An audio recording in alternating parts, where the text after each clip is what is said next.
এখন তো ভাই এমন দেশে বসবাস করি, না আমি মুসলিম দেশ, কিন্তু আল্লাহ জানে মনে হইতেছে বেশি দিন বাকি নাই, সিঙ্গাপুর সারাই যাই।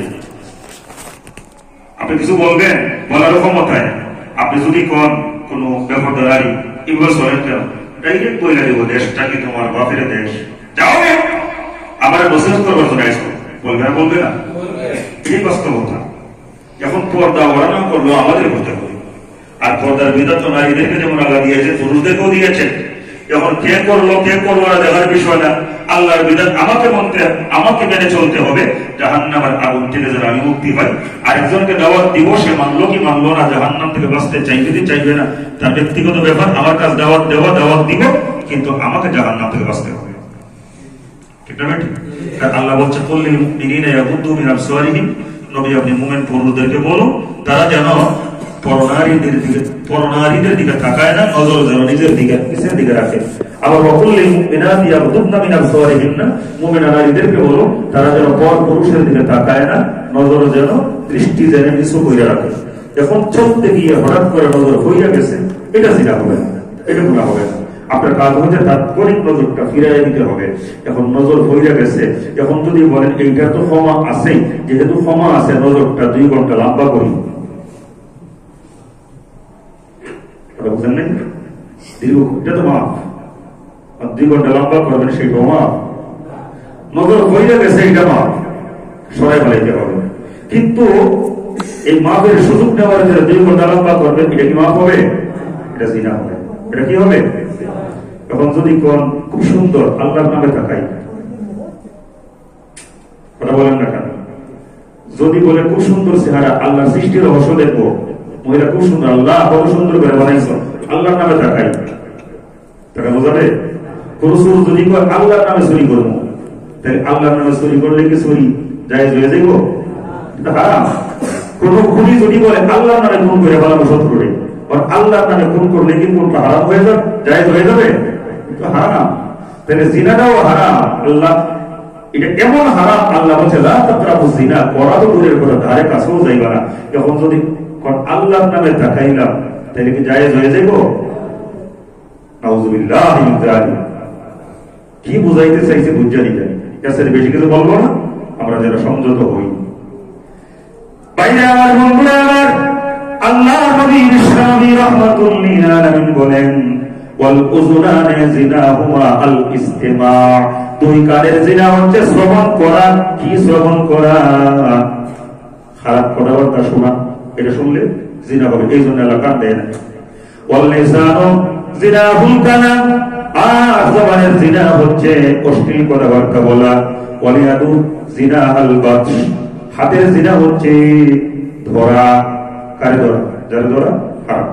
ওয়াল রিজলু জিনাহাল খুতা, পায়ের জিনা হচ্ছে অগ্রসর হওয়া খারাপ কাজের দিকে। ওয়াল কলবু ইয়াহওয়া ওয়া ইয়াতামান্না, আর অন্তরের জিনা হচ্ছে কামনা বাসনা। ওয়া ইউসাদ্দিকু যালিকাল ফারজু ওয়া ইউকাযযিবুহু, আর লজ্জাস্থানের জিনা হচ্ছে বাস্তবায়ন করে দেওয়া। যদি বাস্তবায়ন করেন, সত্যে রূপান্তর করেন, তাইলে জিনা হবে। আর যদি ফেরত আসতে পারেন, মুত্তাকিন হয়ে যাবে। আমরা কি মুত্তাকিন হতে চাই না? সময় ভাইরা, তো রাসূল যুবকদেরকে বলতেছে মান ইসতাতাআ মিনকুমুল বাআতা ফালিয়াতাযাওয়াজ, যদি বিয়ে করার সামর্থ্যবান হও দেরি করো না, বিয়ে করে নাও। ওমান লাম ইসতাতি' ফাআলাইহি বিসসাওম, আর যদি বিয়ে করতে সক্ষম না হও তাহলে কি করবে? রোজা রাখো। জোরে বলো সুবহানাল্লাহ। ফাইন্নাহু লাহু বিজাউন, সাওম এমন একটা ইবাদত যে ইবাদতের মাধ্যমে যৌন ক্ষমতাকে দমন করা যায়। পেটের মধ্যে যখন খাবার না থাকে, গায়ে যখন শক্তি না থাকে, তখন কি আর কোনো দিকে মন চায় অগ্রসর হই? তখন ঘুমাইতেই মনে চায়, মানে কোনো কিছু ভালো লাগে না। তাই যদি বিয়ে করার সামর্থ্য না থাকে যুবক ভাইরা, রাসূল বলছেন তোমরা রোজা রাখো। আর যারা নিজেদেরকে নিয়ন্ত্রণ করতে পারে, যাদের চরিত্র ভালো, তারা রোজা রাখা লাগবে না। কাজকর্ম করেন, কোনো সমস্যা নেই। তো যখনই সমস্যা মনে করবেন রাসূলের প্রেসক্রিপশন আমরা আমল করব, সাথে সাথে রোজার আমল শুরু করে দিব ইনশাআল্লাহ। বাইরে আমার বন্ধুরা, আমার আল্লাহ নবী বিশ্ব নবী রাহমাতুল লিল আলামিন বলেন, দুনিয়ার মানুষেরা আবু বকর তোমরা শোনো, কিয়ামতের দিন আল্লাহ রাব্বুল আলামিন সবাইকে 5টা প্রশ্ন করবে। করে প্রশ্ন, যতক্ষণ পর্যন্ত 5টা প্রশ্নের উত্তর দিতে পারবে না, রাহমাতুল লিল আলামিন বলেন আল্লাহর আদালতে দাঁড়িয়ে থাকবে, একটা কদমও নাড়াচাড়া করতে পারবে না। লা তাযুলু কদম ইবনে আদম ইয়াওমাল কিয়ামাতি মিন ইনদি রাব্বিহি।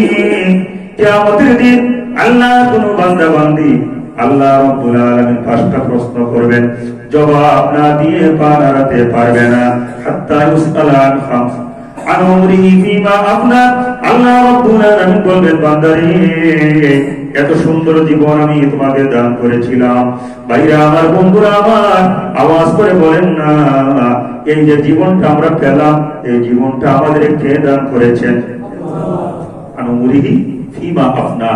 আল্লাহ জিজ্ঞেস করবেন, জীবনটা আমি দিয়েছিলাম, কিভাবে জীবনটা অতিবাহিত করছো? আমার জন্যে নাকি নিজের জন্য? পরকালের কথা স্মরণ করে নাকি দুনিয়ার লাভের জন্য? জিজ্ঞেস করবে। এরপরে ওয়ান শাবাবিহি ফিমা আবলা। যুবকদেরকে জিজ্ঞেস করে 5টার মধ্যে একটা প্রশ্ন যুবকদের জন্য স্পেশাল। ওয়ান শাবাবিহি ফিমা আবলা। যুবক, তোমাদেরকে যে আমি সুন্দর একটা যৌবন দিয়েছিলাম, তখন যৌবন কালের চাইতে মানুষের জীবনে উৎকৃষ্ট জীবন ছিল না, আগেও না পরেও না। আগে ছিল বাচ্চা হয়ে দুর্বল, আর পরে ছিল বুড়া হয়ে দুর্বল। কিন্তু যৌবন কাল এমন একটা সময়, এই সময় যা ইচ্ছা তা করতে পারছে। এই মহামূল্যবান সময়টা তুমি কোন পথে অতিবাহিত করেছিলে?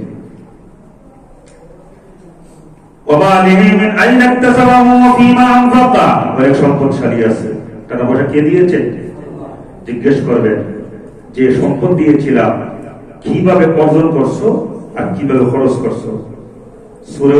সুরেও তো সম্পদ অর্জন করে না, কেমনে? চুরি কইরা, ডাকাতি কইরা, অস্ত্র বাজে সন্ত্রাসীরা অস্ত্র দইরা, ঠিক না বেটি? বহু সন্ত্রাসের বাড়ির দিকে তাকালে মনে হয় জান্নাত বানায় রাখছে। কিন্তু এগুলা কি বৈধ উপার্জনের বাড়ি? বৈধ উপার্জন দিয়ে করছে? সম্মানিত ভাইরা, আল্লাহ জিজ্ঞেস করবেন যে সম্পদ দিয়েছিলা কিভাবে তুমি কামাই করছিলা আর কোন পথে তুমি খরচ করছিলা। কিভাবে কামাই করছো, কোন পথে খরচ করছো। আলেমদেরকে জিজ্ঞেস করবে, তোমাকে যে আমি আল্লাহ এলেম দিয়েছিলাম, এই এলেম প্রাপ্ত হয়ে আমার কাছ থেকে কতটুকু তুমি আমল করেছিলে। আল্লাহু আকবার। কারো কোনো সার নাই ভাই, এলেম আছে, তাই অহংকারী না হয়ে এলেমের দাবি হচ্ছে একজন আলেমকে বিনয়ী বানিয়ে দেওয়া। বিনয়ী হতে হবে, আমল করতে হবে, নিজেও আলোকিত জীবন লাভ করতে হবে, এবং এই এলেমের নূর দিয়ে অন্যকেও আলোকিত করতে হবে। তাহলে এই যে 5টা প্রশ্ন, এর মধ্যে একটা হচ্ছে যুবকদেরকে নিয়ে। বাইরে আমার, বন্ধুরা আমার, যুবকরা আল্লাহর কাছে আত্মসমর্পণ করা দরকার আছে না নাই? অনেক যুবকরা আছে হাতের মধ্যে ব্রেসলেট লাগায়, কানের মধ্যে দুল লাগায়, আছে না নাই? তারপরে মাথার চুল এত লম্বা করে নারী সাজে। আল্লাহ বানাইছে তার ছেলে, হ্যাঁ, নারীর মতো হয়ে নিজের মজা হয়, আছে না নাই? তারপরে 17 ডাকবার জন্য পোশাক করা। শুধু ছেলেরা না, ছেলেরাও মেয়েরাও ভালো প্যান্টারে কাটিয়া এটারে নাকি একটা ডিজাইন, জিন্সের প্যান্ট কাটিয়া এটারে খাটা থাকলে তো আসে, না থাকলে এটারে কাটিয়া তারপরে কি করে আমি তো জানি না, কোন আপনারা এটা কি করে? স্টাইল করে, এটা স্টাইল। এটা দিয়ে পায়ের সামরা দেখা যায়, যে সামরাটা দেখা যায় এটা কি 17-এর অন্তর্ভুক্ত না? এটা তো খুব থাকবার কথা। আর স্টাইল করলেন নাকি ফরজ লঙ্ঘন করলেন? ভাই বুঝতে হবে এগুলো।